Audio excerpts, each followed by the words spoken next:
Esselamu Aleyküm qadrli dinleyiciler. Yine şuun çıkışımıza hoş geldiniz. Yine şuun çıkışımda şu Türkmen News Havar serisining sahifasına koyulan bir havar hakkında öz pikirimi aytmakçı. Yine şul havarın aytmağına göre şu Türkmenistan'ın illeşimiz Nurgulli Halikov Türkmenistan'ın hükümeti yine şu icherki deportasiyasına basıptır. Ve neticede şu Nurgulli Halikov illeşimiz daşar yurda hiç ele çıkıp bilen ok.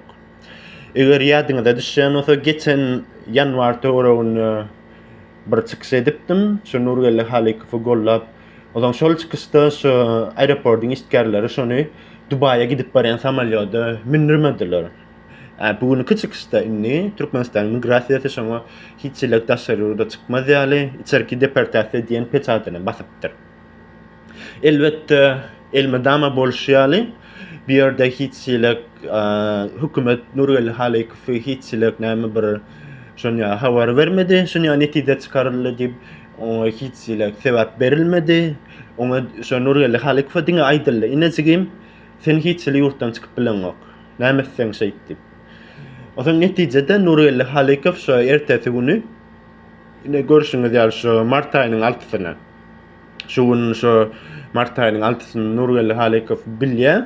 Şu daşar yurda çıkıp bilmeýändigini deportasiýanyň basılandygyny ine mart aýynyň 7-si şu ertesi günü Nurgulli Halikov ine Türkmenistan prezidenti şu wagtky prezident Serdar Gurbanulyevich Berdimuhammedowa şu arza ýazýar. Ine şu men yurtdan çıkıp bilenmek Türkmenistanyň şu migrasiýanyň işgärleri hiççilik sebäben bermediler. O zaman maňa şeý dip icherki deportasiýasyna basdylar dip şu Nurgulli Halikov şu prezidente ýüzlenýär.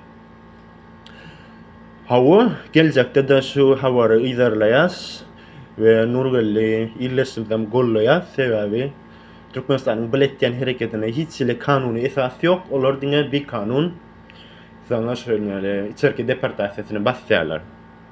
Onsoň indi şu wagt men şu Türkmenistandaky illeşimde şu Türkmenistan raýatlaryna şu görýän illeşimde bir ýüzlenmekçi. Qadrli illeşler.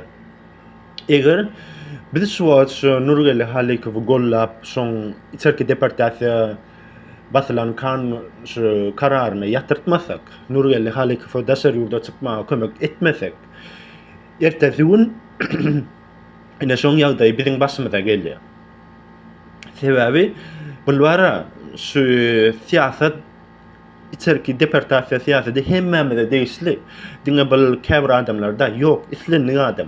Sen pasportyň çaşşak dip Türkmenistana barýan, oňa ertesi gün migrasiýa ay senin ýurtdan çykyp bilen ok. Näme sen şeýdäý.